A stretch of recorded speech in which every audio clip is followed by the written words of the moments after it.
যিসকল পৰ্যটকে এতিয়ালৈকে আমাৰ নৃত্যাঞ্জলি অনুষ্ঠানটি উপভোগ কৰা নাই, আমি সমূহ পৰ্যটককে মঞ্চৰ ওচৰৰ আসন গ্ৰহণ কৰিবলৈ লৈছোঁ।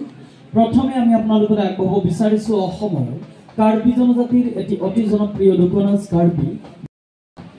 প্ৰিয় পৰ্যটকসকল, আপোনালোকৰ জ্ঞাত যে কাৰ্বিসকল হৈছে অসমৰ অতিকে প্ৰাচীনতম জনজাতি আৰু তেওঁলোকে বিশেষকৈ পাহাৰীয়া অঞ্চলত বসবাস কৰা দেখা যায়। তেওঁলোকে পাহাৰ অঞ্চলত কি ধৰণে খেতি বাতি কৰি উঠাৰ পাছত উৰালত ধান খোলে অৰ্থাৎ ধান বানে, তাৰ এটি দৃশ্য আপোনালোকে দেখা পাব এই লোকনাচটিৰ জৰিয়তে।